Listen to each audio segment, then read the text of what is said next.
Hey everybody, thanks for tuning in. My guests tonight were incredibly informative. They run the Facebook group for Safer Back in School for San Ramon Valley Unified School District. Our two moms are really trying to offer the community an awesome kind of voice and platform to talk, and I just love speaking with them. I think you're going to like the conversation too. Without further ado, the women, the myth, the legends, Jen and Lorraine.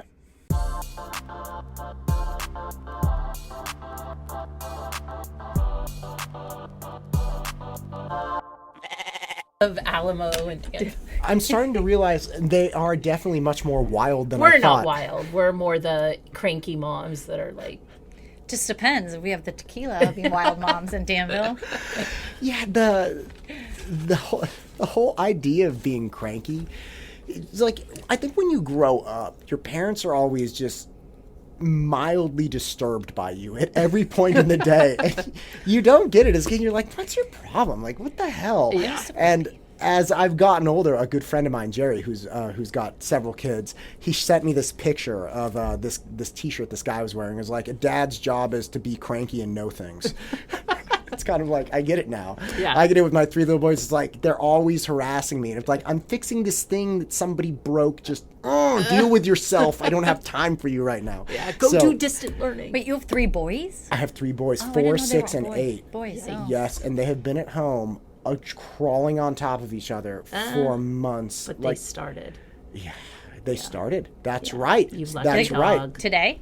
So my 4-year-old started going to CPC, the TK, about 3-4 weeks ago. He's a monster. He loves it. He's got his little like jack-o'-lantern mask on and stuff. The 6-year-old started at St. Isidore, I think 2 weeks ago, and the 8-year-old starts tomorrow. So we are on the Christmas. cusp. It is. God bless America. We are on the cusp of literally having, my wife and I will have 3 hours without kids tomorrow. Awesome. Like this tiny brief window, a glimpse into a better life, perhaps.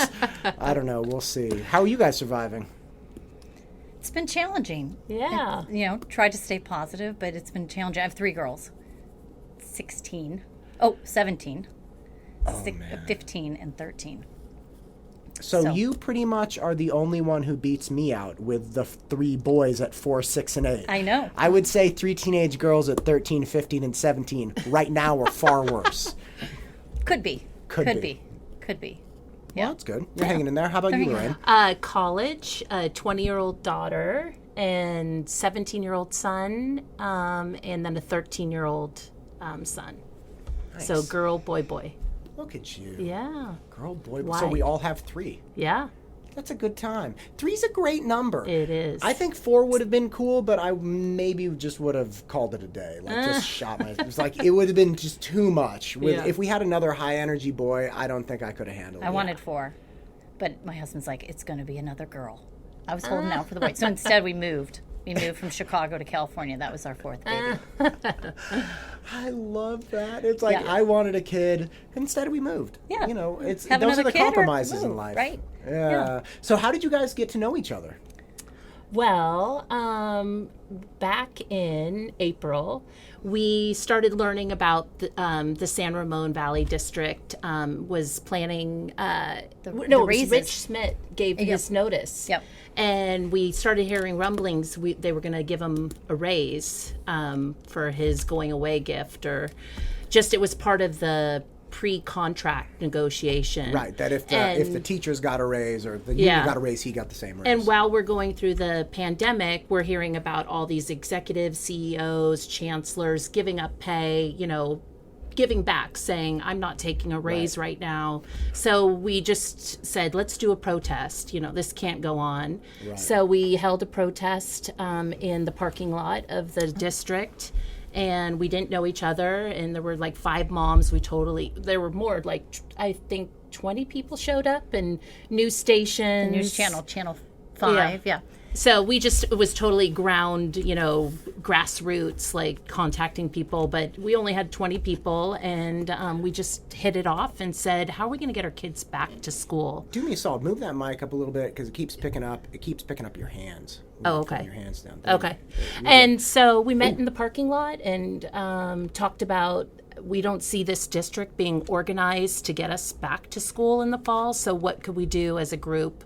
And they knew I had started this Facebook group called Back to School Safely. So you were the original. I was the original. Look at you. Look Yeah. at you. Why did you do that? Like, how did you come up with the idea? I'm passionate about things, of bringing people together, solving problems. I've just seen things in the district where, whether it's admin things, easy things to solve. I have a corporate background, and I'm like, these things can be solved. I mean, parents are willing to donate their time, their money, and also we care about our kids. And sometimes, teachers are not a good fit, and you can't change classes. And I'm like, why can't we make this easier? And so when I saw that we had a disastrous distance learning that they put together for the spring with no grades, here are my kids trying so hard, and you're getting pass, no pass. I just felt like it's going to take the whole summer to put together a really good plan to go back safely for our kids. Right. So, Well, yeah. Awesome that you did Yeah, it. yeah. So you guys met then in the parking lot of the protest. Yeah. Yeah. Yeah. That's It was, awesome. Yeah, we and made signs, and we just started talking about how what are the CDC protocols? I mean, Well, I think it was then too. They were all the sports were shutting down, and kids weren't able to play sports, and yeah, and then we started talking with some of the county, the health, the county health was having meetings on. so we reached out to Lynn Mackey, who is the what is she? She's the county superintendent. County superintendent. And we just asked for a meeting and met with her and talked about what's she doing to get back to school, what's her involvement. We knew Rick was transitioning out, so what can we do during the transition? Again, just representing our kids and giving them a voice on, what it looks like for them in the fall. So you guys have been digging deep through, like peeling That's off why I the said layers for a while. we could talk for hours about this. She attends all these local government meetings. I'm more involved on the Facebook, monitoring the site and trying to decide, when it gets abusive and Good luck there. Yeah. What a dumpster fire that thing is. Yeah. Some posts are going like 200-300 comments and just people talking it's like, oh my God, what an insane way to communicate. and just Right. it gets to the point where, they're saying we're trying to kill children and teachers, and I'm like, no, we're just trying to figure out what safe is, and Which apparently seems like the most difficult term to define in all of the entire universe. Correct. I think we'll figure out what dark matter is before we figure out what safe is. So true. yeah. So true. So I think to take it back though, remember, so the protest was around the retroactive pay increase, right? Yep. And everybody was super upset. Why are we doing a retroactive pay grade when people are losing jobs? This was just the start when we thought this was flatten the curve and we were home for 3 weeks or 4 weeks or whatever, right?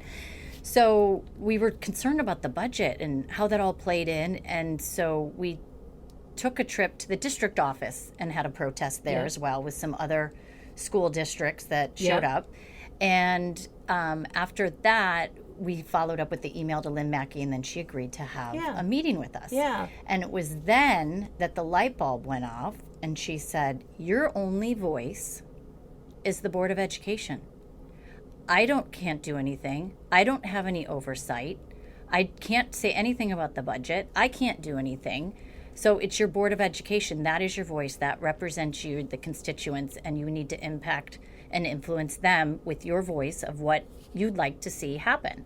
And so then that kind of started the ball rolling of truly trying to understand all the players and how it works, right? I've always had my head down. School district is great. My kids are going to school. There's bumps and bruises, but we also went to St. Isidore's for a number of years when my kids were young and we had first moved here. But then we transitioned. We're going to go to San Ramon High, and it's an excellent education. So we're going to go into that public school route, and keep your head down. You have good teachers and not so good teachers, but you're getting a great education. It's like any job. You're going to have good bosses and bad bosses, and, things don't always go your way. And so when we started to learn all the players, right, the Board of Education basically is the boss of the superintendent, right? And then the superintendent is making decisions for the entire school district. And then you have the union that represents the teachers. and it's this very complicated dance apparently. Right, that- like it's like the nuclear triad. Like Yes. you have so many competing powers, and the thing that struck me and continues to just amaze me is how many influential pieces there are, even beyond that triple, right? So then you have the county, you have the state, you have the city, you have all of these things. You have parent groups that are obviously gaining notoriety for their expertise in the area, and they're influencing people, which is important.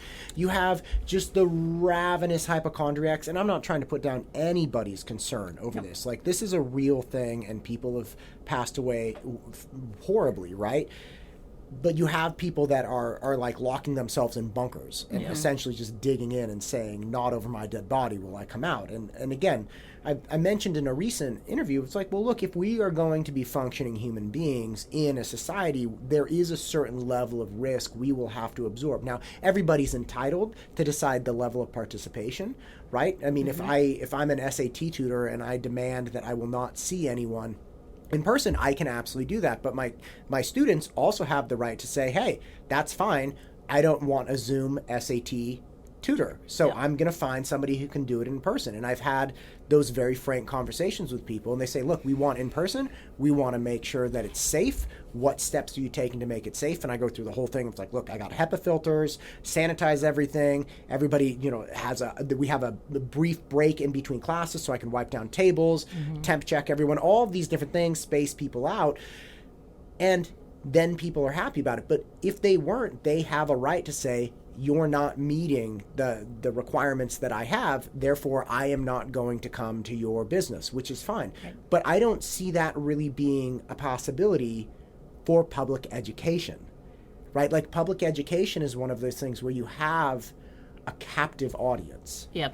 And again, this goes for everything in public education. If you have a bad math teacher, captive audience. I joke with my students, I'm like, if you didn't like me, you never have to come back. Yep. All you have to do is go home and tell your parents, hey, look, Matt is not the real deal. He's not helping me. I'm not learning. I don't want to go back. Yep. And you never have to, I don't have a contract with people. Yep. You never have to see me again. Yep. But it's not like that in public education. People can't vote with their feet. No. Even if you... Well, they're starting to. Well, even if you have a teacher you don't like and there's valid... It takes a long time to address concerns with the teacher, and parents don't feel empowered because it gets back to their kid, and then they get the teacher mad at them because you went, and you're like, in private school, you go, yeah, we've had these concerns, we're doing this, we have a plan. Instead, in public, it just kind of swirls around and there's no resolution, or, here's the steps we're taking and he needs to meet these objectives. And quite unfortunately, when you have, let's say, a bad math teacher. Yeah. Okay, when you have a bad math teacher, the school and the district do not have the ability to leave that math teacher's class empty. And they likely don't have the horsepower to get rid of that teacher. Yep. So the students who have parents that have the time and the energy to raise enough of a ruckus to get their kid out, they will get their kid out. But the students who don't have the parent support, who don't, maybe they don't complain as much, maybe they're not as vocal, they will find kids to throw into that math teacher's class, and that's it. Like, that's how that math is going to go for that kid that year, and you can't do anything about it. Yeah. It's really unfortunate. You kind of take at least we have, right? You take the school year and you kind of look what you got, and you subsidize with tutors and outside resources. So it's like you're going to public school, but by the time you're done paying all your ed fund and your boosters and all your fees and then your tutors, I mean, I can't tell you how many thousands of dollars I spent on tutors last year for science and math and and everything. Yeah. And the thing with tutors, the general preparation tutors are so heavily leaned on now that it's almost like when you get a math class, or a rough math class, it's almost like I've talked to some of my SAT students, and they'll say, well, I'm in pre-calc, but my parents wouldn't get me a tutor, so I'm getting a B. It's like, well, I got a B plus in pre-calc. I didn't even ask for a tutor. But the assumption is if you're not getting an A, you better be in there once or twice a week getting that tutor. Yeah. And then once somebody has a tutor, the other people say, well, this person has a tutor, mom, right? Yeah, like, yeah. I'm getting a B, that person got an A. Don't you want me to get an A? And it's almost like you can, when I talk to parents about it, they're like, oh, and then we had to get a tutor for this, and then they were in chem. Oh, it's just, Yeah. my heart goes out to them, but Yeah. it's true. Because you don't want to neglect your kid. But at the same time, You're like you're feeding the saying, beast. you're just feeding it. You're Yeah. reproducing the system that's just over and reinforcing it over and over and over. Yeah, Now yeah. everybody has a tutor. But I think there's a chance for us to hold teachers in the district more accountable and run the whole system a little more like a business. You know, I think if teachers had, you know, a 360 review from their students, or, you know, more input on how they're, you know, performing. I don't know if teachers would love that, but Of course, you they know, wouldn't love it. Nobody likes to be reviewed. I really wanted to set up a Yelp for teachers. That that's was a my good one. idea. Thank you. Nobody steal that idea. By I'm the going way. to tell you, though, Well, today... kids do look it up. They look up their. So we had a new teacher last year, and Jean's like, "Oh yeah, I looked him up. You know, I'm in for a That would be- crazy year." That would be interesting, because the kids all talk, and I've said that to administrators before. I'm like, if you want the real story, just talk to the get the kids. scoop, yeah. The kids are like, right off the bat, oh, this teacher's this way, this teacher's that, this Yeah. teacher's hard, this teacher, right? They know all the scoop on how the teachers run. But I will say today, I got an email from a teacher, a young teacher, I think it might be a second or third year teaching at San Ramon High, wrote me this very nice long note about my daughter and how well she's doing in class. Oh, And it makes you stop and think, you know, Yeah. what a great teacher Yeah, yeah. that's really focused on the kids. Yeah. And he checks in on her all the time. Granted, he had her last year, so he Yeah. knew who she was. But, you know, Yeah. this is hard for these kids right now. Really, really, really hard. Yes, Yep. but it's hard for everyone. And I'm not taking away the kids, right? It's terrible for the kids. It's terrible for the teachers.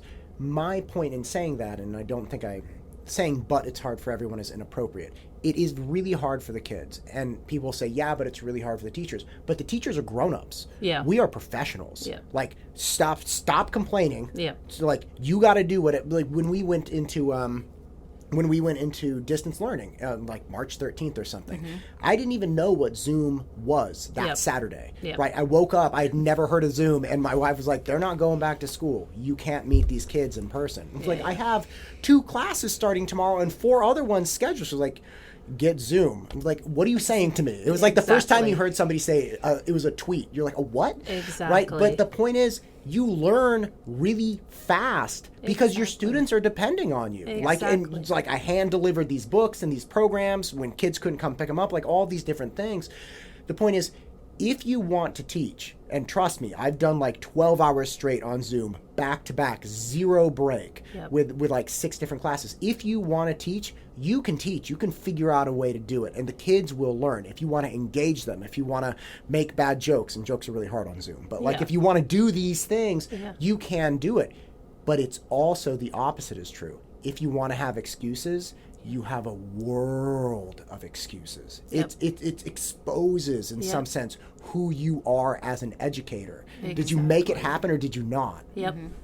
And that's reminds me of, you know, listening to your interview with Anne. She's like, we worked all summer, and then we had another session where the teachers talked about how they're doing with distance learning, and they're like, we got no training.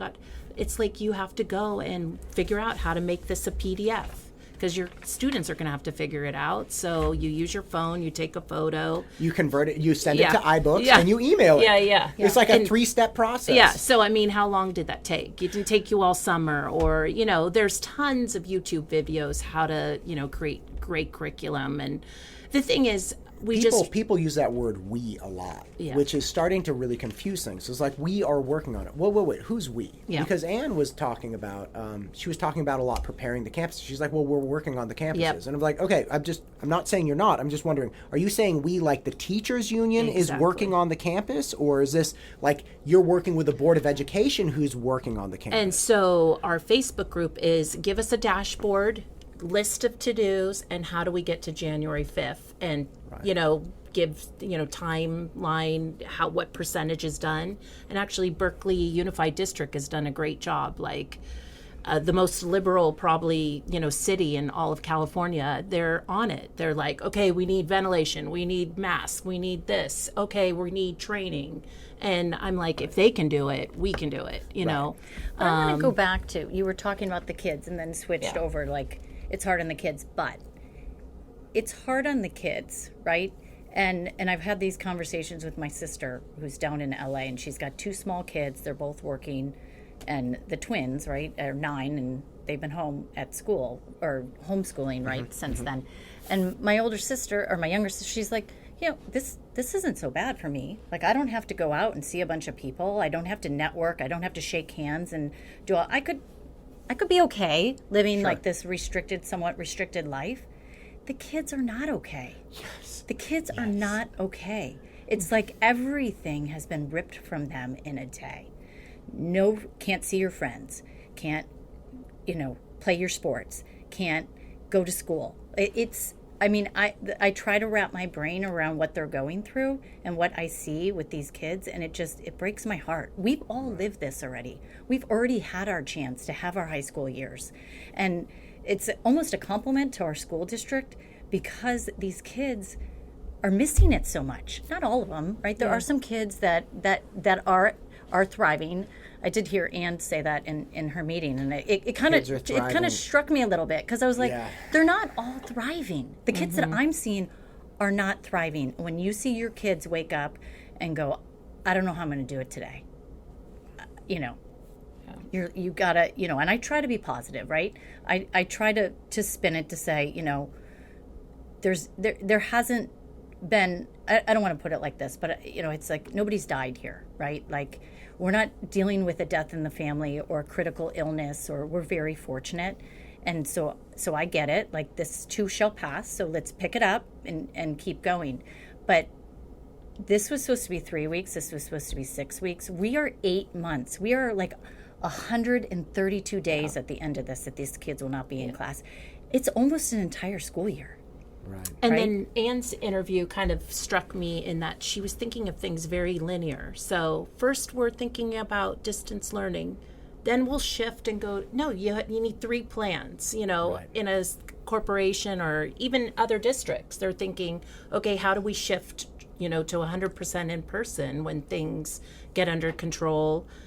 So I just, think that together, the combination of Rick leaving and, not having leadership over the summer, we missed a pivotal point of developing cohorts where we had the students who want to go back and the students don't, and you set up the classes correctly. Right. And our group was screaming, we begged for it over the summer. Begged. And we said, it was a month ahead of time, you're about to do class planning, and they're like, oh, we do that back in March. I'm like, no, this is called new times, Right. Even a week ago. A week ago was a lifetime ago. Yes. Right. Yes. Like if this year has taught us nothing, it's nothing else. It's that, hey, you don't really know what's going to happen tomorrow. Exactly. So if you're planning on a linear progression, like you were kind of pointing out, you need 3 or 4, like if thens. I mean, like, you have to have all of these domino effects going so you can pivot and make it happen. You're like, okay, we planned for this if this happens, and we plan for this if that happens. And then we get disappointed when the district's like,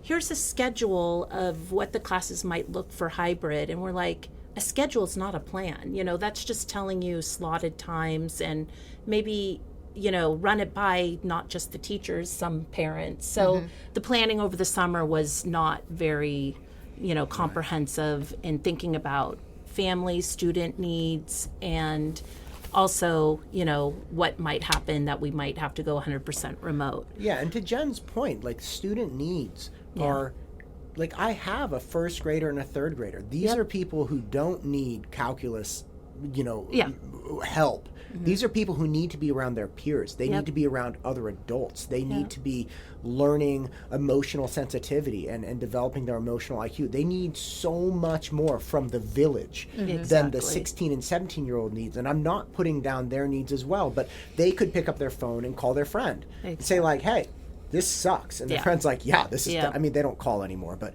they can FaceTime. They could Zoom. I mean, how they antiquated. snap Oh, my gosh. Yeah, right. They'll snap them or something. But it's one of those things where you realize, God, man, that the youngest people too are the ones that are incapable of articulating it. I mean, I've had several times with my wife over the last month where we've had to stop each other, like, okay, we have to remember how hard this is on them because our kids aren't listening and they're just monsters and all this stuff. It's like you want to scream, like, what have we done? Did we screw up as parents? It's like, no, maybe they're having breakdowns too. Yeah. Maybe they're freaking out in their own little way and we're worried about ourselves and all these things. And they can't say, like, Mom, I'm really upset. Like, I'm so sad.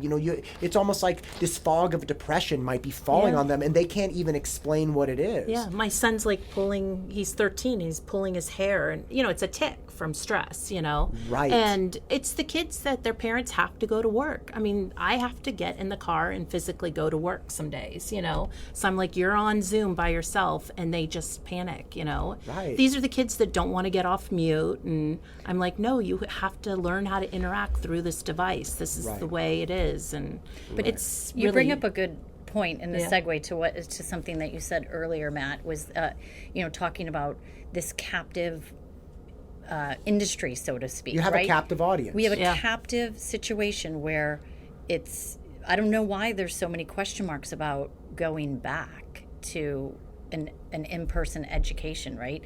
There's definitely so many other industries of people that have had to go back to work, that whether you're a nurse or a doctor or, I haven't stopped working. I'm thankful that I haven't stopped working, right? But I'm expected to be there. I'm expected to do my job and whatever that entails, right? So this whole question mark about, going back to school in these different formats and it's confusing. Yeah. Right? Right. To why this industry has that flexibility. Well, I think I don't know. Obviously, we've never been here before. Yeah. Right. But what I am seeing emerge is this idea that the job is getting done, right? Yep. And you see people say online, "Hey, look, we gotta get teachers back to work," and then somebody will quickly say, "The teachers are working. Yep. They are working harder Yep. than they ever have."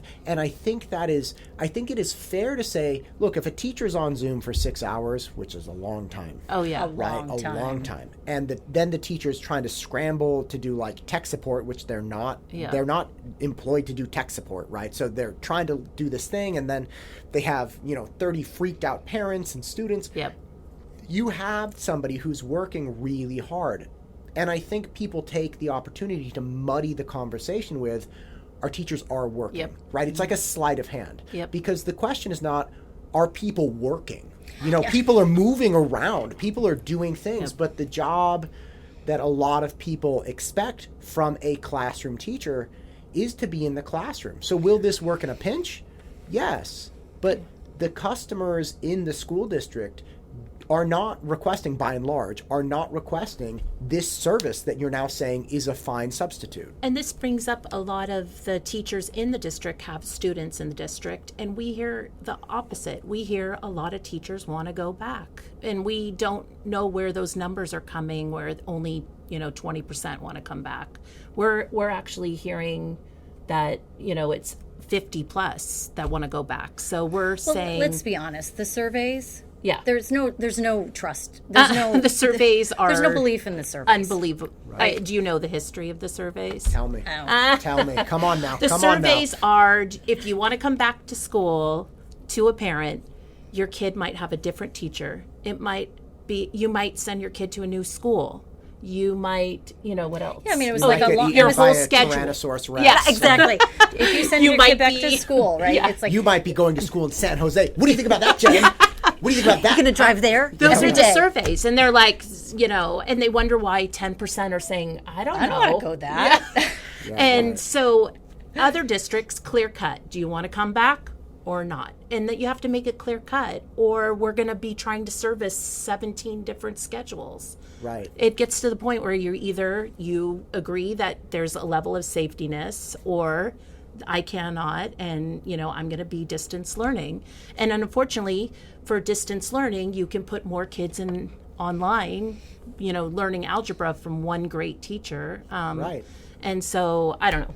That's kind of, But I do say our group also, we love the teachers, and we hear them begging for textbooks. There's no science curriculum, and that gets us fired up. We're just like, why is the union not fighting for this? Why is the district, and we hear the textbooks are 40 years old, and we start, moms like, and so our group is not just about going back to school. It's just what are we doing to spend our money wisely and support the kids? And you guys are digging.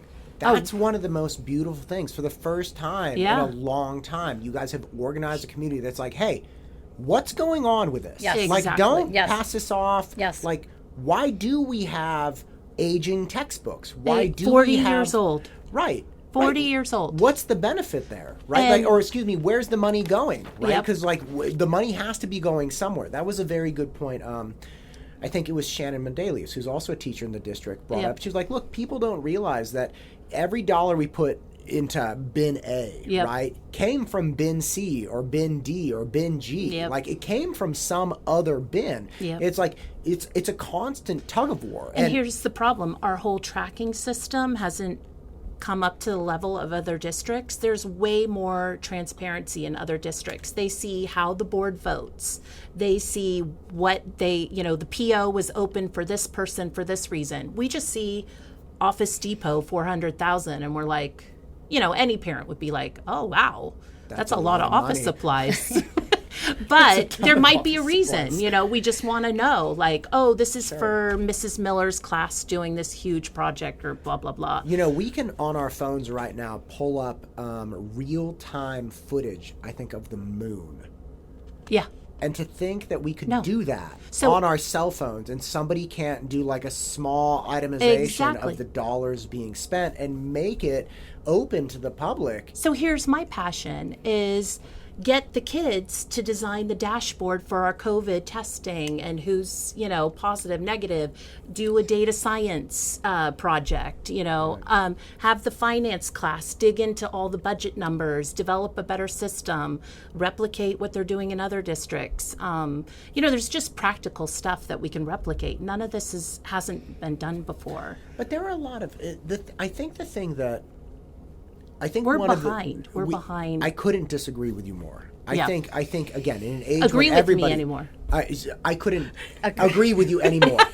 Thank you for catching me. I couldn't agree with you more because we are. It seems almost laughable that No. this would be the situation we're in. And then one of the other things that I find so crazy is that it's almost like people are obstructing the information when people go digging. Yeah. Like they make it.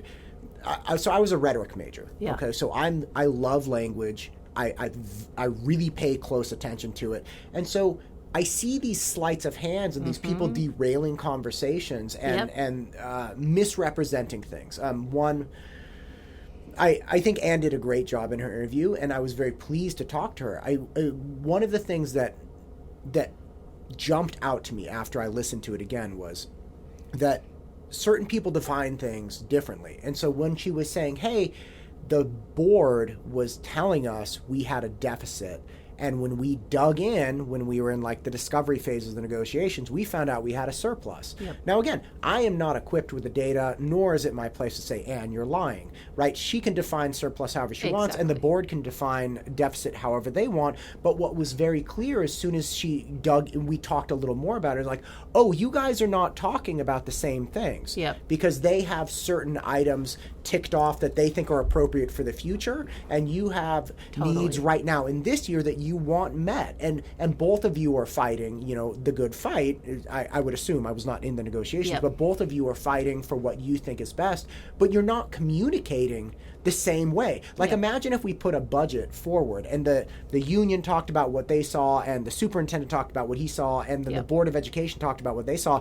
and then the county Yep. talked about what they saw, because the county obviously has a say in this. I think you'd get 4 different budgets, Totally. all with the same numbers, but they're like people itemizing, Yep. this is a debit, this is a credit, this is a this is that, that's a savings. Like, it's almost impossible to get the actual numbers because nobody will tell you how to universally define the charges. Yep. And when we went to go meet with Lynn on the county, we said, they're overspending. We're going to deplete all of our, we had this reserves of, I forget how much, 17 million or. I can't remember anymore. So we had a reserve and we were just like, yay, we're doing great. And we just saw the spending and we're like, that's going to be disappear. 2 months later, we're getting negatives on a report that we had all positives, and they do this analysis and do a positive negative on how we're performing on our budget. And that's all the involvement they do until they see we're going into bankruptcy, you know. So it's unfortunate that we proactively, we needed to do a better job earlier to control the spending. And I think when we do go meet with the chief business officer, we are getting pushback and we're getting a different story and, oh, we have plenty of money. And we're like, no, we're concerned moms who are like sweat and tear to, we'll pay for textbooks. Tell us where, we'll donate our money. But when we see you spending $1 million for stadium lights at Monte Vista, we need to know, like, was that the smartest, Here's something interesting about that, specifically to those types of points. Yeah. Greg Marvel in his interview mentioned, he was like, people... saving money. No. He didn't mention that. He mentioned people criticizing lights. Okay. And I was okay, I could see people, if we're in a deficit, I could see somebody criticizing lights. He's like, yeah, but you don't understand. We're state mandated to spend a certain portion of our budget on like grounds maintenance. He was like, so those light poles, like we couldn't, even if we didn't buy the light poles, we could not spend that money on books even if we wanted to. We are required to spend it here. And again, I don't know the details beyond that. That's just what he said. It was like, oh, that's odd. Like there's really not flexibility there, but I think in the presence of a larger entity that would like to liberate some of the extra funds for, again, if the teachers union, and again, nothing against them, they're doing what's right by the teachers, which they should be, but they're saying, hey, look, why replace the light poles? Like let's get that money for counselors or nurses or whatever the causes that they want. And at some point you have to say, hey, whoa, this money needs to go to the maintenance. Right? Like we can't touch that. So I think there is value kind of in a bigger or broader picture for really designated funds. We've been trying to get educated as much as we can. So we're not making these broad statements. When Greg did educate us that there's bond money that's just for facilities. The only thing I know for sure is that our budget for our school district is significantly impacted in a negative way. We have students leaving. Oh my God, in droves. In droves. Right. So for this year, I guess everything's whole for the budget. They're not, in the past it was the kid had to be at school to get the funding and you had to call in sick. And now I guess what they said is there will be no change to your budget and you can't fire anybody, but your budget is your budget for this year. So we're tied to that. But if you roll out the budget over the next several years, when you look at pensions and some of the other large expenses and that have come through, you're going to see over the next, and Newsom continuing to cut school funding in a crazy fashion.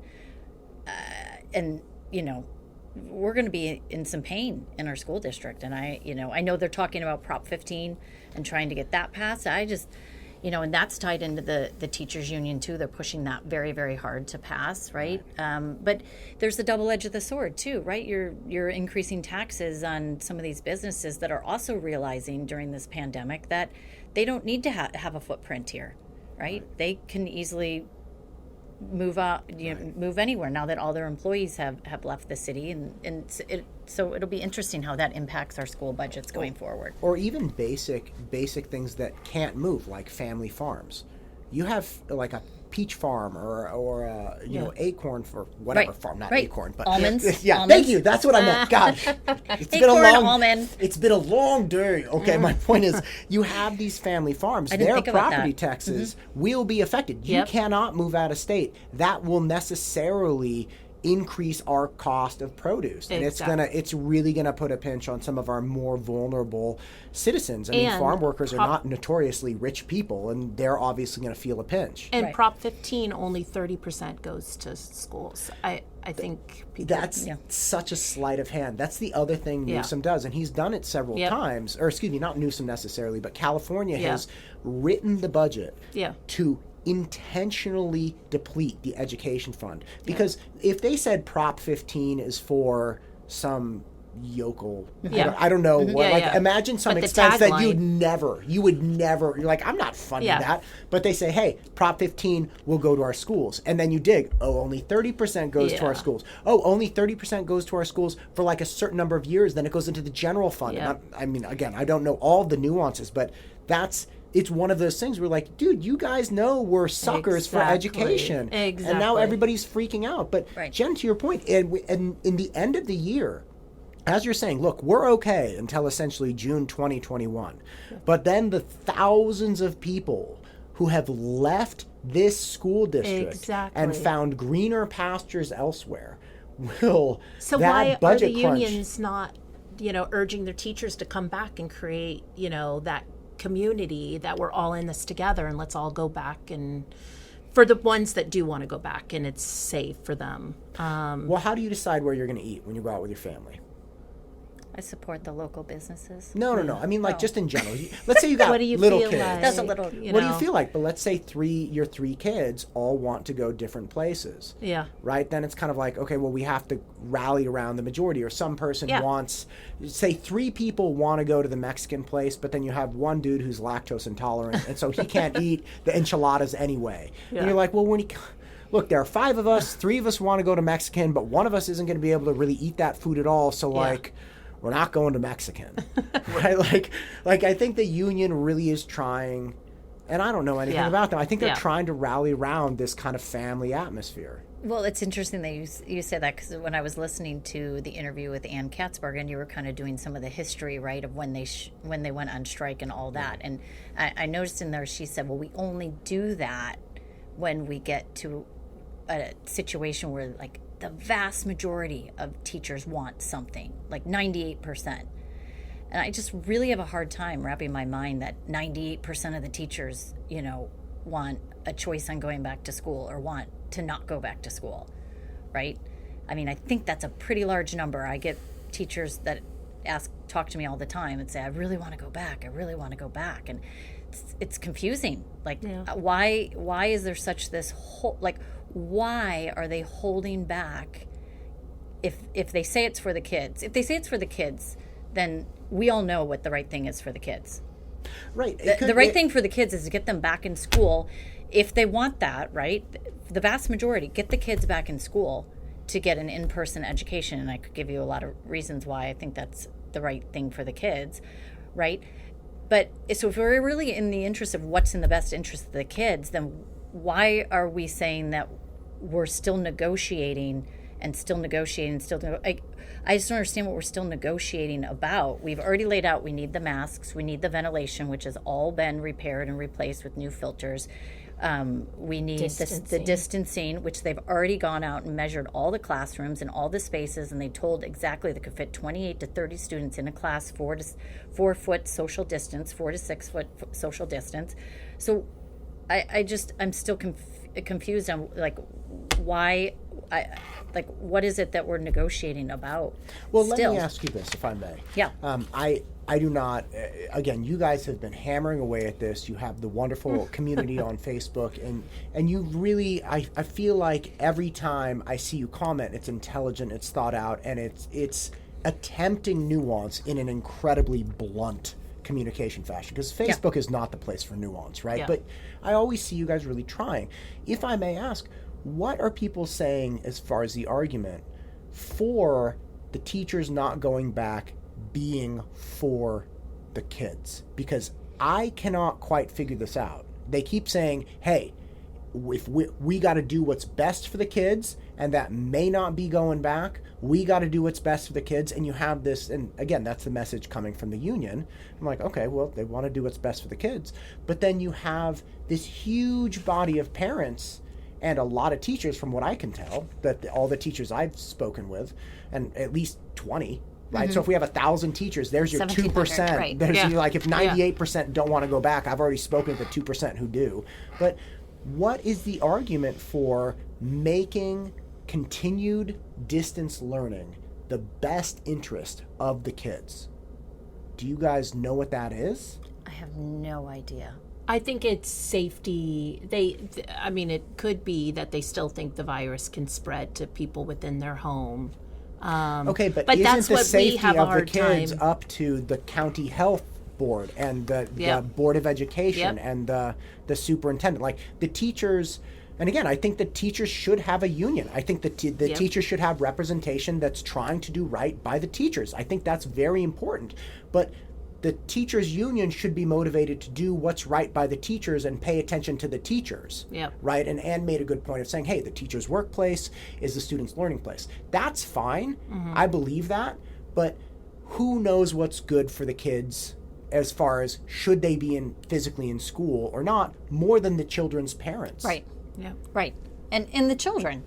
Right. The kids. Right. And I guess it's not the same for everybody. Maybe there's unique, there's people that homeschool their kids, and there's kids, right, that don't want to be in a school situation for whatever reason. But Right. I The think Greg kids are- the Marvel's kids- daughter did venture. the She kids knew are she the didn't like it. customers. Right. The kids are, we're the Yes. taxpayers. The kids are the customers, right? The teachers are the employees at a job. And I'm not trying to be mean or negative or adversarial or anything, but at some point you're getting paid to do a job that's an in-person job when you took it.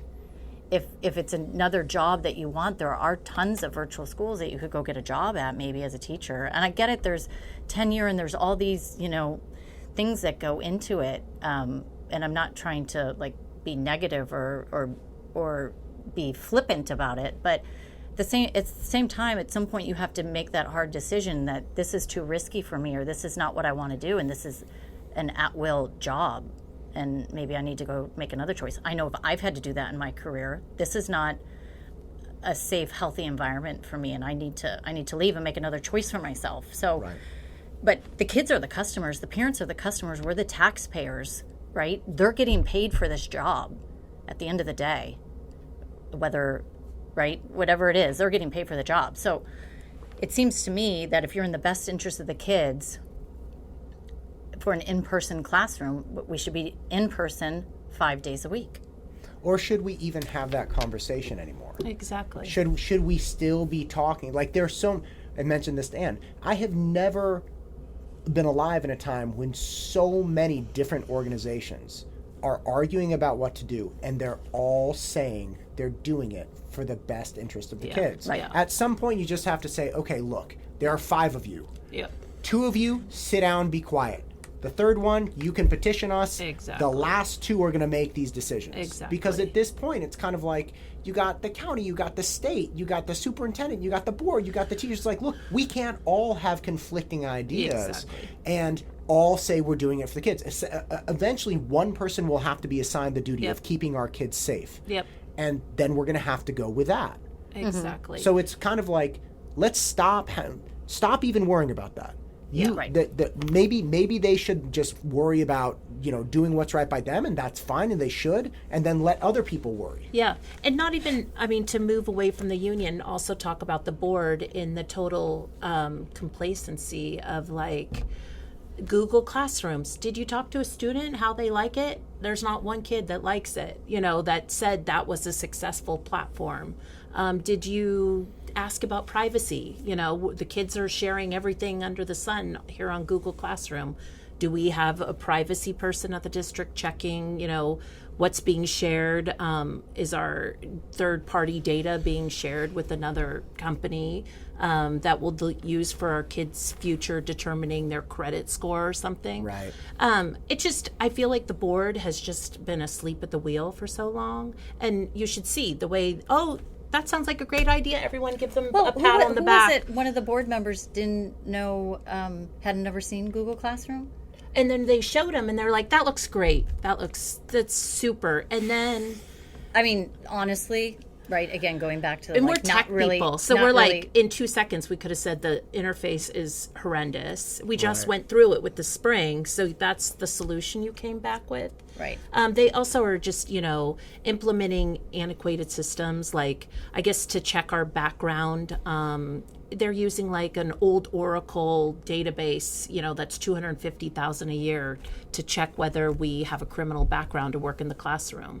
And it's just, they're not being creative. They're not being innovative. They're not, on the cutting edge of, representing us as the parents and students in the community. Kumar had a really good point about that. Yeah. Kumar in Zone 3, he was very intent on saying, like, look, there's so much technology available at our fingertips. There are so many people in this district that work on cutting edge tech. If you just put up a sign and said, hey, could we could we just have a night where we tell you our top 3 tech problems? Yeah. Whoever's tech savvy, please come and just listen, and then maybe if you have something to add, email or talk to us, or just like, these are the issues we're dealing with. We brought up the trucks, and then 4 parents are like, I can get you trucks half the price. Right. Like, I just wish there are people that own car dealerships that live here. Like, they can hook you up. And they were just like, I can get those at half the price what you have listed. And it's just, we're not working together, and we find out, I feel like we're starting to get ahead of the bad news, like trying to be proactive and like, oh, this is coming, and oh, we heard the union might be making these decisions, but it would be great if we could all be in it for the kids and really truly I don't know, just be smarter and more innovative, and also help our teachers be smarter and more innovative, and get them the training if that's what they need, because I'm sure there's some rock star teachers that are doing Zoom amazing. Like, why haven't we uncovered that and had a great TED Talk about how there's this UC Berkeley professor that puts on a show with different, he acts like the mob, I think, explaining coding, computer science. Right. I've actually shown a few people the setup I have in here for Zoom, because it's like, obviously, if people can't come, I have like 4 cameras set up. Yeah. I have audio, I have mics, I have like this big TV. So like, whoever's at home sees everyone in the class, whoever's in class sees everyone at home, everyone can hear each other. And as far as privacy goes, you can literally turn every single student into a potato. Yeah. Or like a dragonfly or something. So how many kids do you teach in that scenario? So 6 kids total. Okay. So say you had 6 kids at home. Yeah. Okay. Or you had 3 at home and 3 in here. You could turn everybody at home into like a potato or a cucumber. You can see their eyes, you can see their mouth, so you can see if they're looking at the screen. You don't see any of the background. It's a free program. All it takes is a little thought, and you're like, okay, now we have protected everybody's privacy at home. Nobody can see into your house. They can't see your face. They can't see anything about you besides your eyes and your mouth. And that's a super easy solution that's free and takes all of 2 seconds to do. So that's been one of the things that I talked to the school board about, and actually Dr. Malloy, right? As they're trying to wrap their brains around this hybrid. Well, nobody wants the hybrid, really, right? Teachers don't want it because it's too confusing. Families don't want it because it's too confusing. I'm not really sure what the value is, other than getting a step closer to being in person in school. But I know schools that are doing it so your schedule stays the same. Everything stays the same. The kids that want in person are in person. The kids that want remote are remote. Like, you're streaming, and the teacher's relatively teaching the same way. Right. Like, yeah, and I heard the latest. Not that bad. Yeah, and then you're telling me that you're doing it here to some. Somebody was telling me about a physics teacher or a science teacher. It was like, well, how am I going to show them this lab? I'm going to have to pick up this whole laptop. I'm like, no, you have like an iPhone 6 that's logged into the Zoom, and you just have it at the ready. And the second you need to show them, you just grab the iPhone 6 and hold the camera in front of the thing, and you can show everybody exactly what they need to see, and then put the iPhone 6 back down, and you continue on. Like, you could have it logged into the meeting as a participant. It would be a piece of everybody's got a spare phone at home. Exactly. It's and one I of those do things. feel like we're this Facebook group. I mean, we do a lot of not just uncovering different issues, but we also are like, how do we check our email? There's 5 programs now. We did a cheat sheet, and then PDFs of the schedule, and the district's not thinking of those things. And because we're in the trenches, we're thinking of them. their job. And they're just like, oh my God, that's the best post ever. And you guys are solution oriented. Yeah. That's the thing. You are not tied to anyone. Yeah. You're solution oriented, and you're highly motivated. Yeah. And there aren't even that many. Like, there are, I think 3 of you in charge of the group. You guys are crushing. Yeah, well... 3 monitors. Yeah. Yeah. We have some other moms, that help us. So 5 total. Yeah, there's probably 5 or 6 Great. of us. Yeah. You're a half dozen people Yeah. who are literally just saying, all right, look, here's a problem.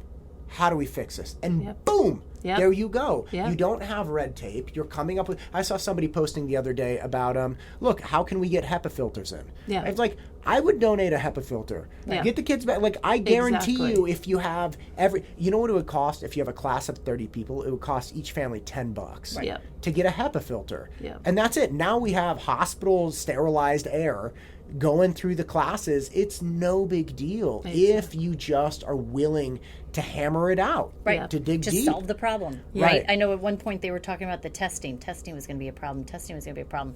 And we're so lucky in this community that we have so many people, whether you're talking about like tech or at the hospitals or doctors or whatever, right? And so I knew a friend of mine, her husband is the CFO at John Muir. I reached out to him and connected him with Dr. Malloy, see what he can do to help you figure out the testing situation, right? Yeah. And It's I'd like- love to see the district hire some smart people that aren't in government or not in the district. Like, you get innovative ideas when you're not in the space, Right. And people want to help. Yeah. Yeah. Yeah. People want to People help. want to help. People want to help. And it's not just even parents that want to help. Like, again, my kids go to a private school. I Yep. want to help. Yeah. Right. Right? Like, I want the community to benefit from better communication, from Exactly. real, honest talk. Like, it doesn't have to be this super convoluted thing. And again, I was so thankful that Anne was willing to come sit down and talk with us, because you have to get her perspective. You have to understand where Exactly. she's coming from. And you're allowed to not agree at the end of the day with Anne. You're also allowed to agree. But the bottom line is, you have a real conversation, Yep. and then we all benefit. Right. Yeah. We're here to help solve the problem. We're Right. not here to Be bullies. be bullies, to be mean, to be judgmental, to be anything. And I actually reached out to Anne numerous times early on in the summer before this whole thing started. Like, I'd love to meet. I'd love to talk, hear your perspective. Like, how can we help? Right. How can we get you what we... So Our teachers all live in for the vast majority, a lot of our teachers live in our community. They're our neighbor, they're our kid's friend. We have personal relationships with them, right? We want this all to be successful at the end of the day. Yeah. We want to and get... they're getting burnt out. I mean, the Yeah. teachers are getting burnt out on this remote They're getting- learning. yeah. And I don't think they're reading the temperature gauge, because I think everyone's hitting the wall. So you go watch some classrooms, and we asked the board as well. Go sit in on some of these classrooms, right?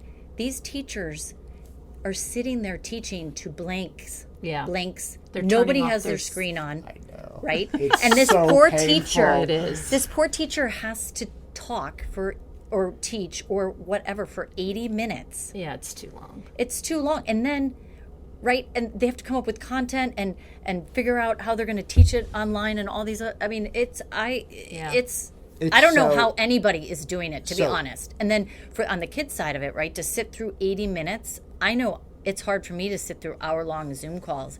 And then if my boss told me at the end of it, there's going to be a test on this, Yeah, exactly. I'd be like, I zoned Right. out for 5-10 minutes My- there, right? So to have your academic and that piece of it balanced on that, I think, oh my gosh, it's exhausting. So here is our next topic, is new board members, and we have reached out to most all of the candidates in your area. I have none that are my area. It's not up for voting this year, and we just want new perspective, new blood, and people that are hungry for change and making a difference. And we get a little concerned when some of them are aligned with the union. We want independent, representing the students and the families. So again, I think this, election is going to be big on determining what our January 5th is going to look like. Yeah, I think all of it. I think all of it people are really realizing. Yeah. All of it really matters. And my heart goes, to your point, Jen, my heart goes out to the teachers. Yeah. I mean, like I did an entrance essay seminar at San Ramon, right? It was in May, I believe. Yep. So it was kind of like we were a couple months in, and all of my students that I worked with in my own classes, everybody had their cameras on and everybody has their mics on, and turn the mic off if things are loud, but in general, people have their mics on. But when everybody logged in on Zoom for the seminar at San Ramon, it was 20 kids in the class, only 3 or 4 had their cameras on. And I was like, what the hell is this? And I realized, I'm like, oh, they don't want to turn them on. And I didn't know these students personally.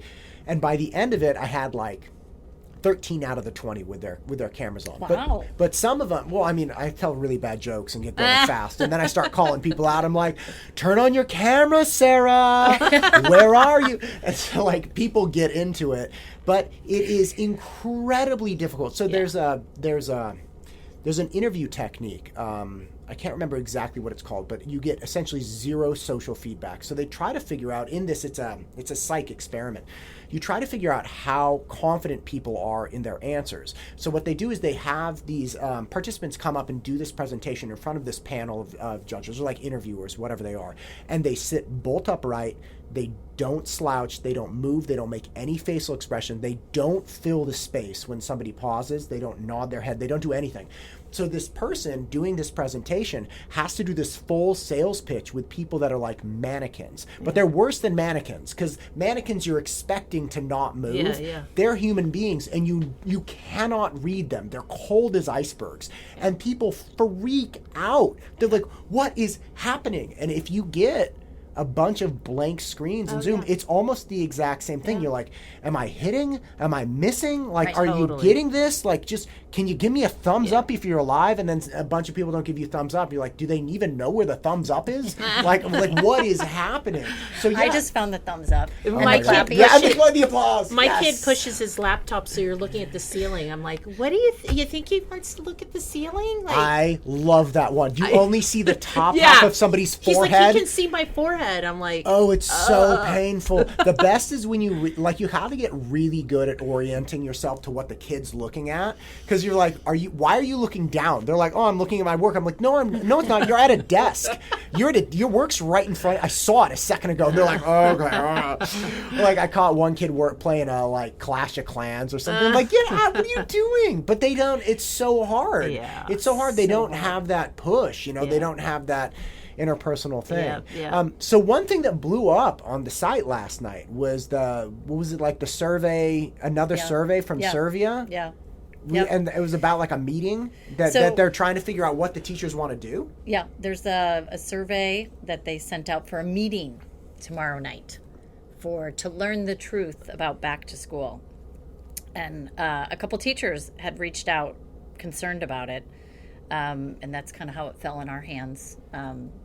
Concerned about what the intentions are of the union, and are they, because the date is January 5th, right? I mean, the kids will be back. Right. Yeah. The kids will be back. I mean, the reality is they should be back now, right? But, that's a whole nother topic. But again, like the survey, it's like, are you going to be at the meeting, right? First of all, it's like you should be at the meeting. And if you're not, why are you not at the meeting, right? And some of the responses are, I can't go to another meeting. It will send me over the edge. And, and then it's like, how are the members going to have their rights, like the same rights as students? How are we going to make sure that the teachers have the same rights as students? Are we going to, escalate the negotiations? Kind of sliding the hand that they might strike if, they have to come back to school. Was there a question on the survey about do you want to strike? And would you escalate the negotiation process to an impasse, which is the first step in the process of going to a strike? Yeah. And so the survey was asking, do you guys want, I'm sorry, again, it was saying, how do we ensure that the teachers have the same rights as the students? Yeah. So and they have a choice whether they want to be 100% remote or come back and teach in person. They want every teacher to have that choice. I think that's what they're trying to aim. I think that's what they're trying to aim at, is, But okay, I know this is a very poor example, but like, I have rights as a customer when I go to Safeway. Yep. Right? Like, I can leave whenever I want. I don't have to purchase things. I can, whatever. Right. And the employees don't have the rights that I have if they want to stay employed there. Now, I'm not saying our teachers are Safeway cashiers. Like, don't misunderstand me. But like, when you say that, it's kind of, it's like curious to me. Like, these are not peers, right? Right. Like the teachers and the teacher and the fifth grader, these are not peers. Exactly. But right now, even for special day classes that start next week, teachers can choose to go back, or they'll teach from home and the kids are sitting in the classroom while the teacher's teaching over Zoom. No one is mandated to go back until January 5th is what my understanding is. But they're trying to now see, is it an option to, have the same rights as the students? I believe that's what they're fighting for. Yep. And Well, it sounds like from that survey. right. That's kind And of what so they're on there, looking it's at. do you want to escalate it? Do you want to have a legal safety strike? Basically they're trying to weigh the opinion of their teachers of how seriously are you taking this, like, back to school. Oh, so they are saying, do you want to have a legal safety strike? Like, do you want to just straight up say, hey, this is too unsafe, we're not going back? Right. Okay. Here's a question for you then. If it should come to pass, say the teachers meet and they're like, you know what, let's do whatever it takes so that we get the same rights as our students, okay? And they get to decide however they want. I'm not part of the union, and I'm certainly not going to Right. prescribe something to them. But if they do that, who actually is in charge of the district now? And what I mean by that is this. Say they meet, okay, and 80% of the teachers, or let's say they win. They're like, look, at all costs, we should have the option. Yep. And a lot of people, I think, are sympathetic to that. Yeah. I mean, it's like, yeah, teachers should have the option. That's initially my, like, yeah, let's give, nobody should be forced to do this. Yep. And then you come really quickly to like, okay, nobody's forcing you to do this. You don't have to. No. Yeah. But we have a job that we Right. have to fill. And it's like, okay, well, that makes sense. Yeah. If you want the job, if you want to keep having the job, then we have to have certain Exactly. obligations here. But beyond that, let's say everybody agrees to give the teachers the option to come or stay distance learning. Okay, and again, that's kind of like, all right, well, that doesn't seem too bad. Let's give them the option. Right. If, let's say, 80% of the teachers do not want to come back, then we, parents, the district, and the board, have to acknowledge we no longer have the capacity to make in-person school happen again. Ever again. Like if the teachers for the in foreseeable future get to you'll say, see, how many people will be selling their homes in the spring? right, maybe. I mean, I will. I would. I'm gone. I have a property in Marin. I'll go there. I'll out. go rent in Burlingame. But that's It and will again, be a I'm just working disaster. this out. Like, No, Marcia, I like, think that's you make what up. happens, I think right? you bring up a very valid Like point. they right? will There- so never there's- have to go back if they don't want to, and at that point, we just have to say we are no longer in control of our district. Exactly. Correct. And there's two concerning things, right? So that is one, right? So say we give everybody the choice, and the vast majority of the teachers say, you know what, we don't want to come back. We're good with remote learning. That's working for us. So then your kids are never going to get an in-person education like that. Not public. Right. Not in public. public. You better get that checkbook out. The other concerning thing is you have our school board elections up right now, right? And I keep saying to my friends, be careful who you vote for. Like, I think they're all very qualified candidates, but if you're going to vote for someone that's backed by the union, then you're basically saying that it's going to be your choice, your representation as a parent, as a school member, is going to be whatever the union wants. And people would say, oh, no. Okay, you can say that, but then why is the union putting tens of thousands of dollars into the election? Why are they canvassing for these candidates? Tens of thousands of dollars. It's not $1,500. They might say on paper it's $1,500, and that might be what their donation was. But I myself have gotten 3, if not 4, glossy, big flyers for Shelley Clark, right, who's represented or endorsed by the union. That's a lot of money. That's not $1,500. Right. That's a lot of money. And the union's out there canvassing for these candidates. Why do they want their candidates so bad? That's another sleight of hand. Yep. So bad, I right. saw those posts. Shelley Yep. and Laura said, hey, look, there were some questions about my campaign, which I appreciate both of them coming out and saying, hey, look, I was endorsed and other people could have gotten endorsed. You Yep. know, like, I'm not being slimy, and I don't think they were. But to say that only $1,500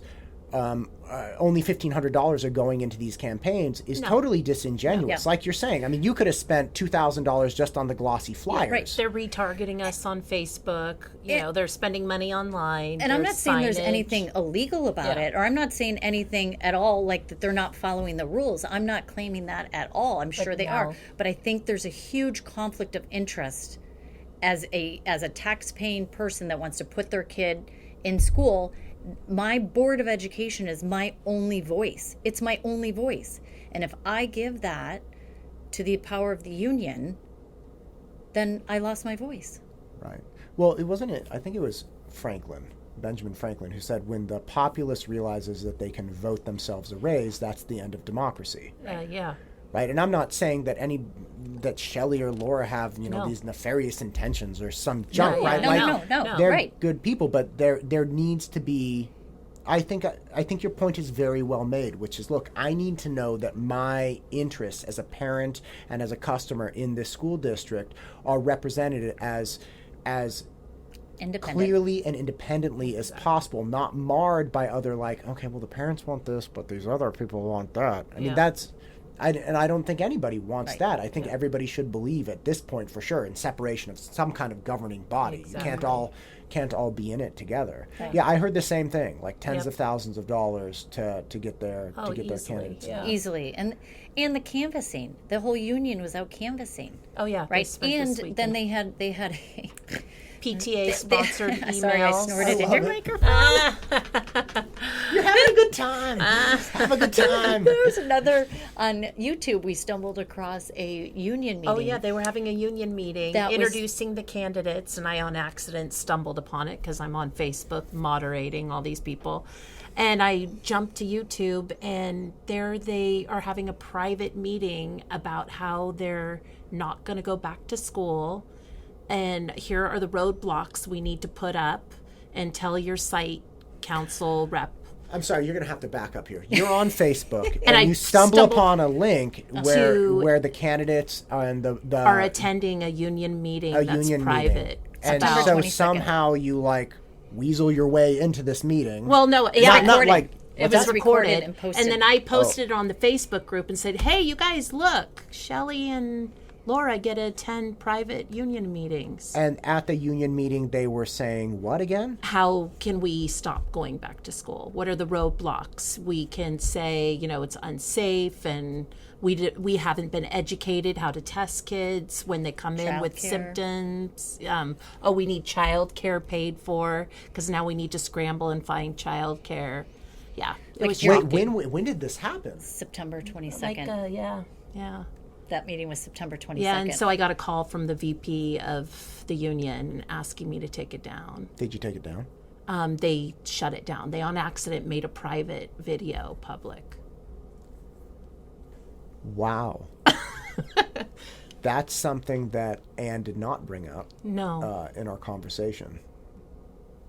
So as far back as a month ago, they were legitimately already strategizing about how to... What were their themes for not coming back? What are the themes? We did some screen grabs. And do you guys feel like that they're... Look, this is too crazy for me, because it's like you couldn't make this stuff up. I know. And this is a book. I'm just a dude with a mic. Like, I don't know the details, but that's bonkers to me. Mm-hmm. That's bonkers. And again, it's... So they introduced Laura and Shelley and said, these are the candidates we support, blah, blah, blah. And then they said, Shelley and Laura, would you like to stay while we have our meeting? And then they moved into... Their actual meeting. And I'm like, wait, that's totally illegal. Like, then they should invite Priscilla. They should invite, everyone to see this private meeting, because it's giving them insights of how they work. Okay, here's something for you, and please push back on me. If the teachers don't want to go back, okay? If the teachers union is like, look, we don't want to go back, we're going to fight you tooth and nail. Mm-hmm. Okay, they are allowed to say that. Yep. They are allowed to act in that manner. So if they want to have some private meeting on YouTube and be like, we're going to talk about kids coughing in class, we're going to demand childcare, we're going to demand all these things, they should be allowed to do that. Yep. The problem the problem that's kind of coming to my head while you're saying this is that's not what they're telling us. That's not what I've heard from even Anne. Anne was like, look, kids are going to be back January 5th, you know, and hey, I just want these vents. I want masks. I want distance. It's like, well, gosh, that seems really reasonable. If she just said, hey, look, there's nothing that you're going to do that's going to get us to willingly come back, then we could at least all sit down and be like, all right, okay, we got to work this out. Like, if they're not going to come back no matter what, we either as a community have to accept distance learning for the foreseeable future or pivot and make a decision. And I think then Dr. you Moy can go, knows he has this challenge ahead of him because we all didn't understand why are we waiting so long to declare, but he needs to go through this whole negotiation process with them. Jen, what were you saying?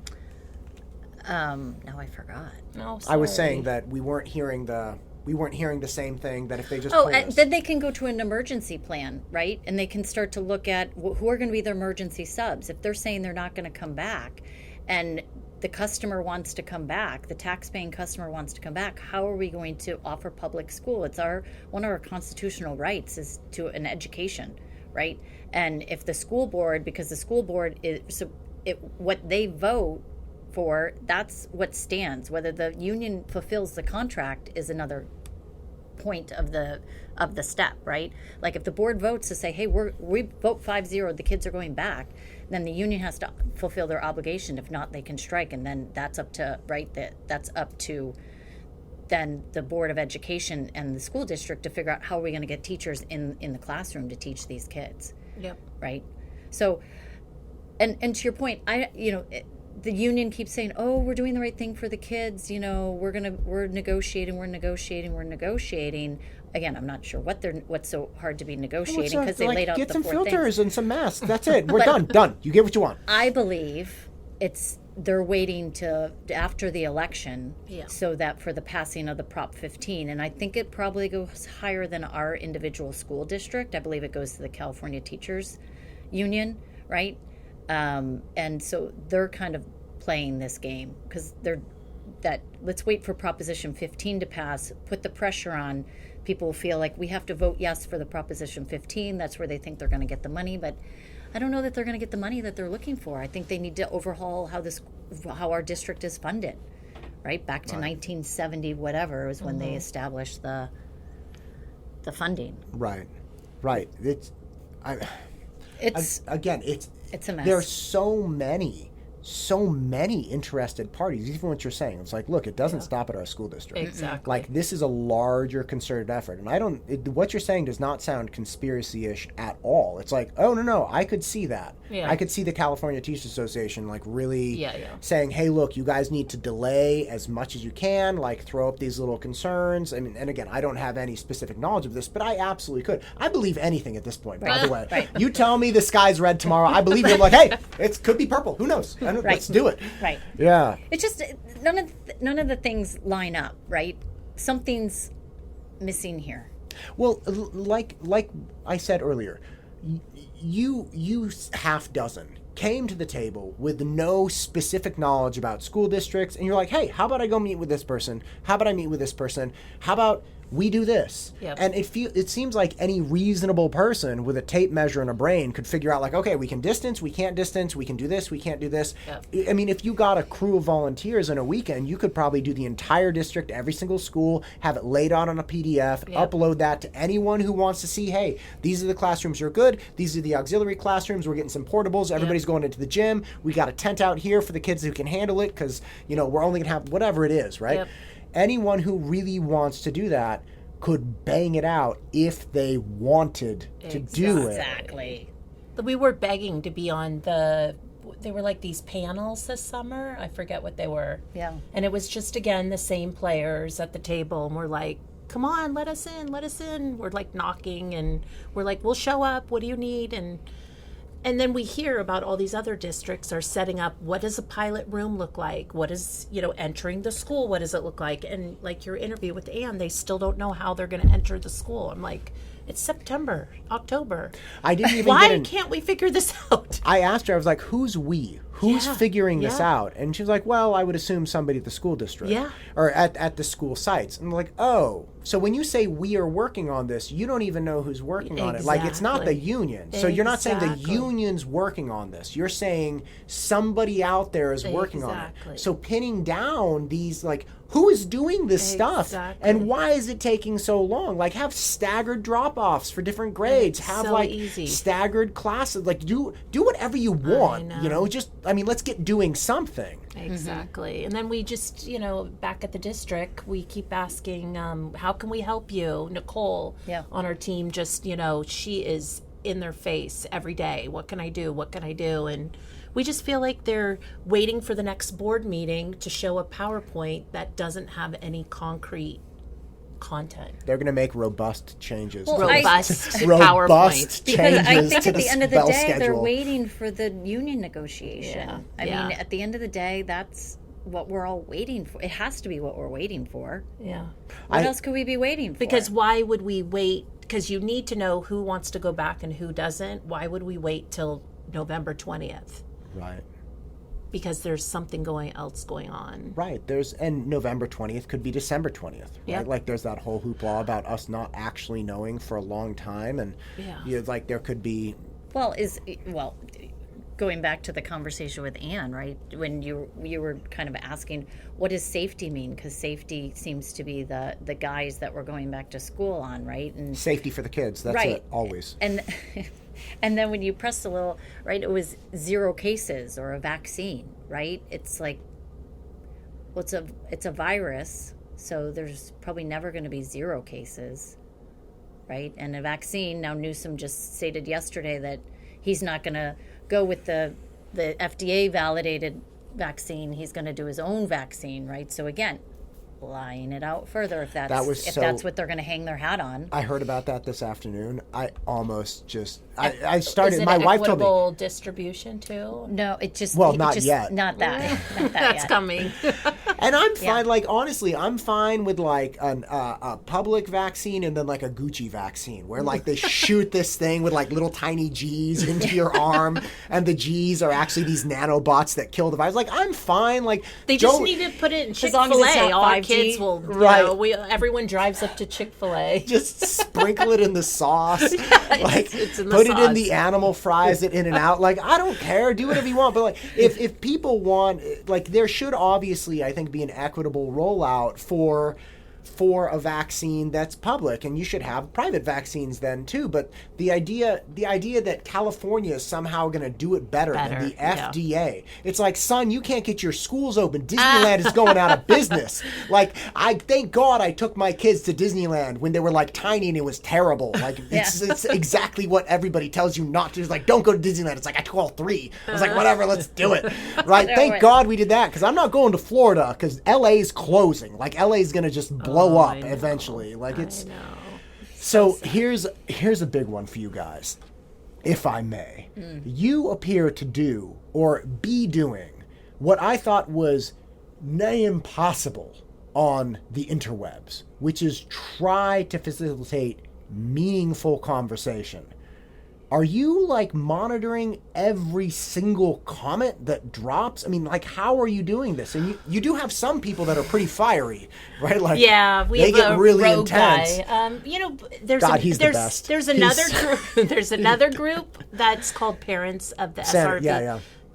It's definitely filtered, and we wanted to try to create a group where people could say what they feel a little more openly and be frustrated, but not say that I'm killing kids or I'm a horrible mom because I want to send my kids back to school.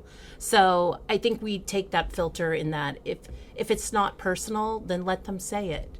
They're releasing some stress. I mean, and I love all the little gifs that are funny and. So great.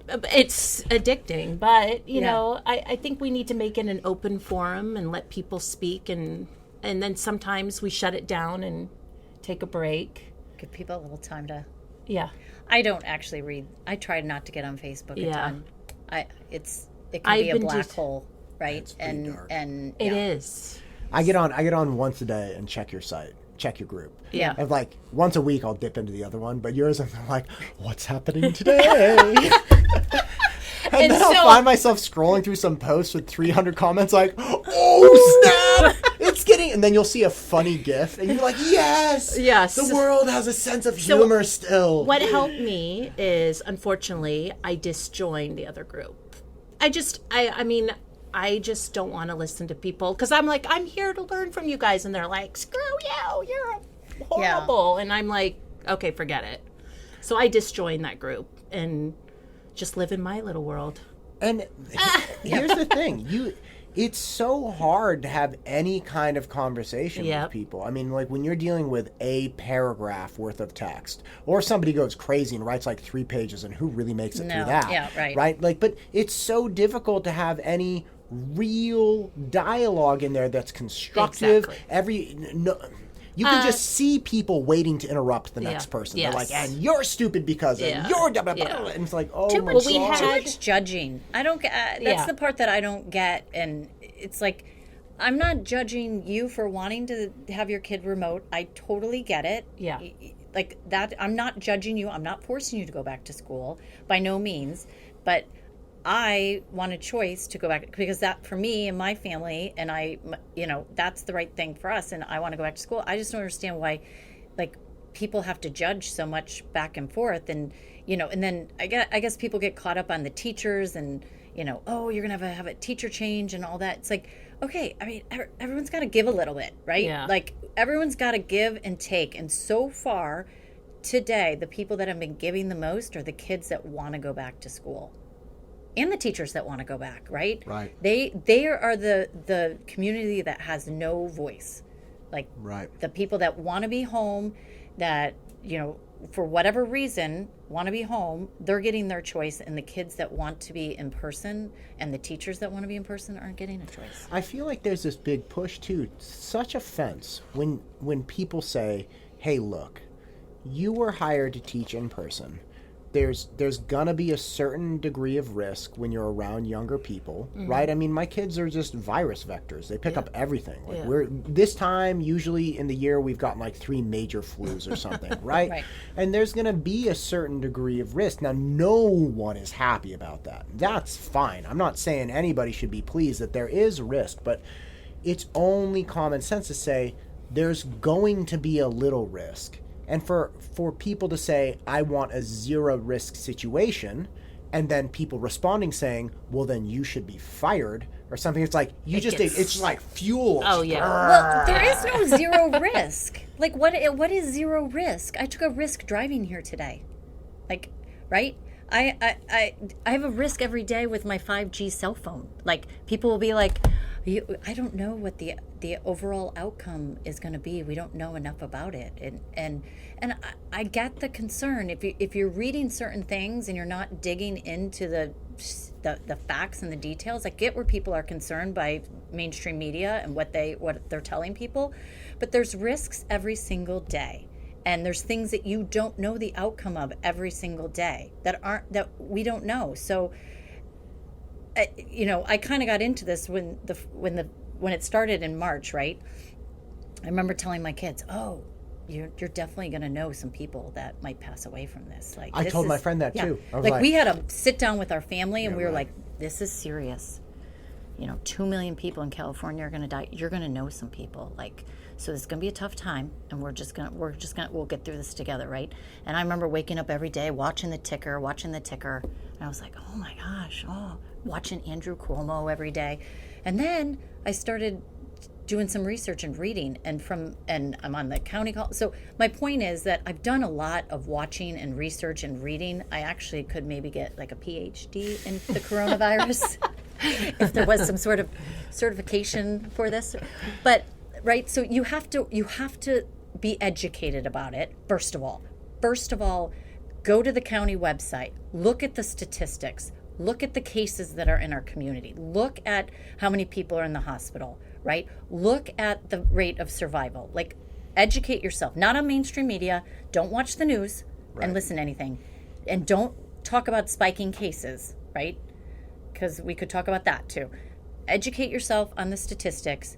And then look at yourself and say, what risk am I willing to am I willing to never go out again? Because you're taking a risk every time you drive your car, every time your kid rides their bike, every time they ride their scooter, every time everything you do has a calculated risk in it, right? And we have to get past, as a community, we need to get past this sensational fear that is being laid out there for us on the media. Yes.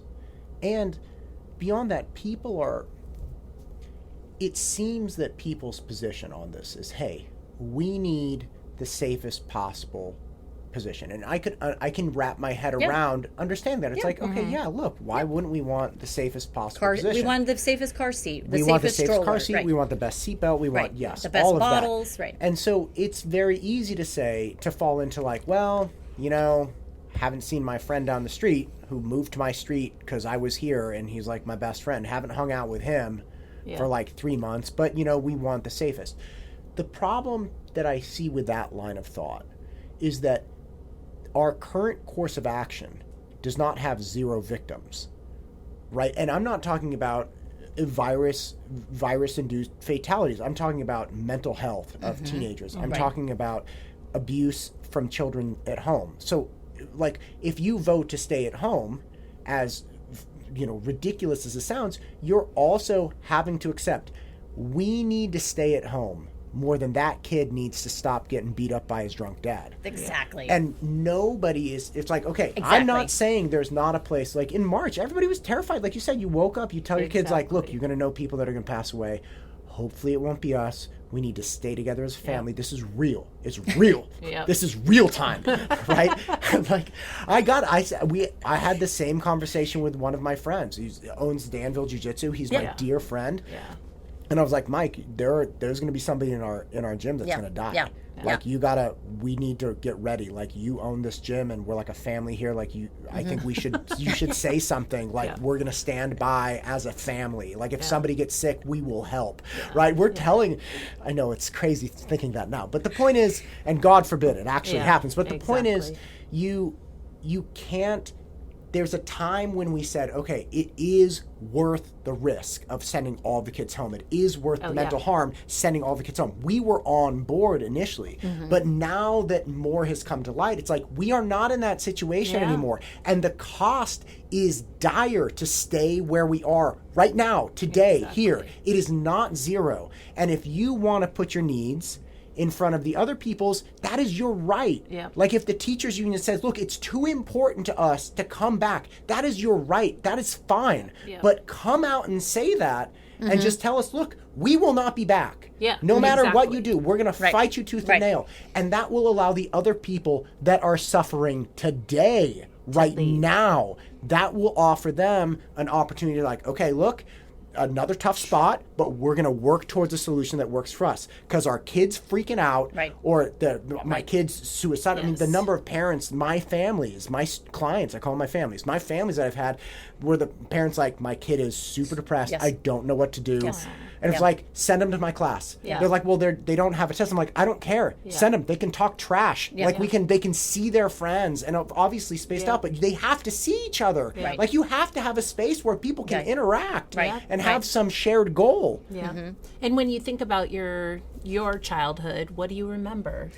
Funny things that happen in the classroom, you know, those sports rides on the bus, talking and fooling around. It's not, a Zoom presentation or, so I just... Sitting in a dark room. Exactly. With no But you end bring in up a sight. great point. I want a choice. I want you to tell me what is going to happen so I can make that choice. And you do move, you. Like, I'm not going to guilt you. If you don't want to come back, that's fair. I respect you as a human being, as a person. You do what's right by you. But don't use me in this weird way and give me false hope. If you want to break up with me, just break up with me. Just Don't drag, because the only thing worse than you breaking up with me is you staying with me for some weird manipulative way. Like, it's so Totally. awkward. I got married so I never have to break up again. I don't like this kind of dynamic that we've fallen into. But that's fair. You Exactly. deserve, the teachers deserve a union, and the union deserves a chance to say, we will not do this.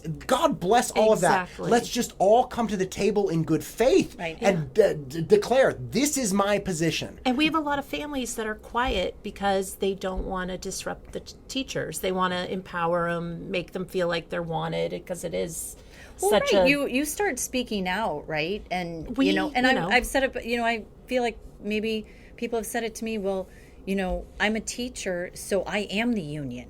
Like, so when you say bad things about the union, I am the union. And I was like, I mean, I get where you're coming from, but I don't, like, when I go to CVS, like, I like people that work there. I hate CVS, but I like people that work there, and I still go there. I and only I get my dislike stuff. CVS because they are single-handedly responsible for deforestation in the Amazon with their receipts. That's the only reason I dislike them. Aside from that, I have no opinion. But like, you know what? Some howler monkey is dead because this receipt took an entire 300-foot tree. You destroyed the canopy for what? $5 off some Malax? Yeah. Like, I eat green smoothies. I don't need this. Yeah. Like, leave me alone. Yeah. So true. Yeah, and that's fair. I am not, like, again, you're saying I can like you and disagree with the organization that represents you. And one Yes. voice I want to, represent is I have two kids that are phenomenal students. Don't have to, but my third is IEP struggles. He's on mute. He's, showing this ceiling during every call. My computer's broken. Your computer faces the ceiling. People say that all the time. Private schools Yeah. aren't dying for those kids. They don't have the they're going to take the top dog that's easy, and so I feel like I have limited choices, and everyone's like, public's the best for those kids, and it's really a sad situation. You feel like you have no choice. I feel like I have no choice. Right. Well, I feel like I have to move. Yeah. So But, How horrible. How horrible is that? But How Lorraine, horrible. you have a choice to move. Not everybody yes, has that choice. I know. Yeah, but I don't think that's fair. I think that just muddies the water, and I don't Mm-hmm. mean to be disrespectful at all. I have a very good friend who's now actually moving Yep. to Boise Mm-hmm. because his kids are free. Like, his daughter's, who I think is 7, is in tears every day. Yeah. And they're moving, but the point is, whenever we chat and he has something going on, he's like, what am I complaining about? I live in Denver. I'm like, don't do that. Yeah. Your human drama is valid. You are yeah. just as valid. Your frustrations are just because you have a certain zip code. Yep. It's like, well, you have a nice house, so you can't be upset about, this thing. Yeah, My yeah. point is, yes, you can move. Yep. One, lucky you, but how horrendous. I Like, know. what a horrific option. You Yeah. have to go nuclear. You Yeah, actually have to move your whole family. And then how horrific that other people can't move. Like, Yeah. like I can't move. We're staying Exactly. here. I have no discernible skills outside of this community with crapping on my students and making fun of them and teaching them algebra and stuff. Yeah. Like, it's at some point, I didn't mean to be rude, Jen. No, no, like, no. I No, agree with you. becomes You are ludicrous. lucky that you get Yeah. to leave, and there are other people that don't. Both options are horrific. Yeah. Both are horrific that you feel a need to move Yeah. and you actually will. And it's horrific that people wish they could move. I mean, we I assume, we collectively in this room move to this area first and foremost for the education for our children. Like, Yep. it's certainly not the nightlife. Yep. So it's kind of like, You're right. When we moved here 10 years ago, right? We moved to Danville for the San Ramon Valley School Same. District. 4 right? years ago, we moved from Burlingame, and we're like, they're 10s. Yeah. they're We're 10s. golden. 10s. We're 10s. Meanwhile, like, then we my show first up and the graders burrito getting- shops yeah. close at 7. We're like, what? We need a burrito at 9 at night. Yeah, no, welcome to Danville. It's like Yeah. everything's shut down. Yeah, But- you gotta drive to Berkeley if you want something Yeah. late night. Yeah. It could be 2 a.m., you get some noodles. But it's been disappointing, and I do see the difference. We did private school over in Burlingame. We did public. And it's a different vibe. There's definitely more of a community.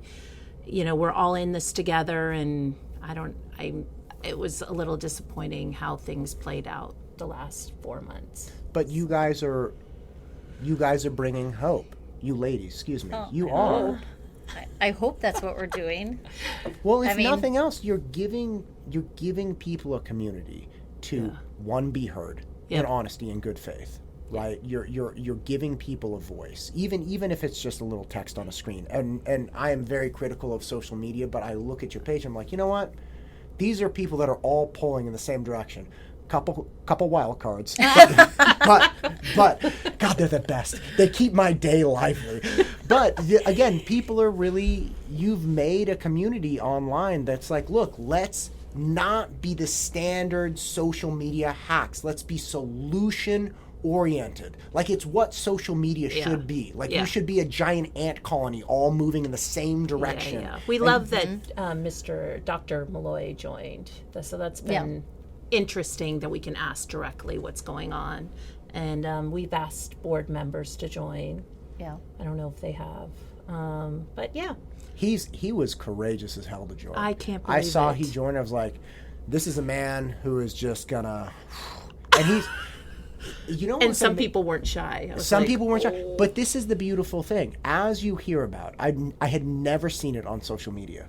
As you hear about occasionally, some just like troll got crushed. So somebody was like, how about Dr. Malloy tell us why he voted or like doesn't want blah, blah, blah, blah. And Malloy was like 2 seconds later, I'm not sure exactly what you're talking about. But if you could say it, and he called him by name. He was like, if you would, Karen or whatever, I don't know. He was like, if you would be so kind to tell me exactly what I did or what you were talking about, I'd be happy to answer your question. so And it was like cordial. radio silence. I was like, it happened. Yeah. They got called out. Like, he's got to have some media person reading every single comment. I think in that it's group. him. You I think think he's it's up him. at I like will 3 tell you, a.m. just yes. grinding? Staying Yes, up. I do. I think that he's definitely jumped in with 2 feet. He's definitely been responsive, No doubt. responded to emails. I mean, he's the first superintendent in many that has invested in this community by actually placing down roots and planning to stay a while. So, I mean, the last few superintendents have not done this district justice. Right. You know, Yeah. been short timers. I mean, we don't need to rehash all that, but I do think he's committed. Yeah.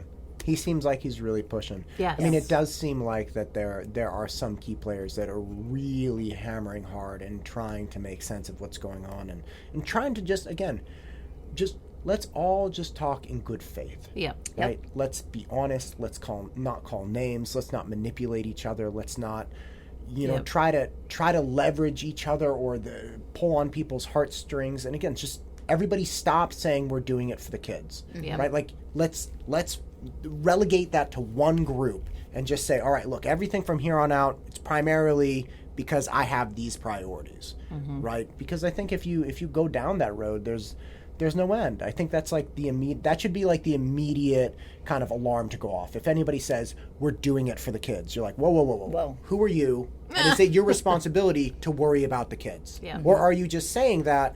And by the way, you're trying to convince us that what you want aligns with what the kids should want. Right. And it's like, I don't think that's a very effective way to be honest with people anymore. Yeah. Right. Well, ladies, look, it's thank been you. almost an hour 45. Thank you I so much for know. coming in this evening. I know it's a little late here, but you guys were such a joy to talk to. Thank you. Thanks, Matt. Appreciate it. Please keep doing what you're doing. I think we're all benefiting from it. Yeah, we'll try you. not to fall off the cliff. We took down a post and then we reposted and took it on. We're like, Yeah. this is the right thing to do. I feel like we you care. have good We instincts. care. I feel like you have good instincts. I think you should just trust yourself. Yeah. And you like to have a call and stick with it and let the chips fall. Yeah. Yep. Yeah. Great. Can only Thanks, do that. everybody. Thank you. Thanks.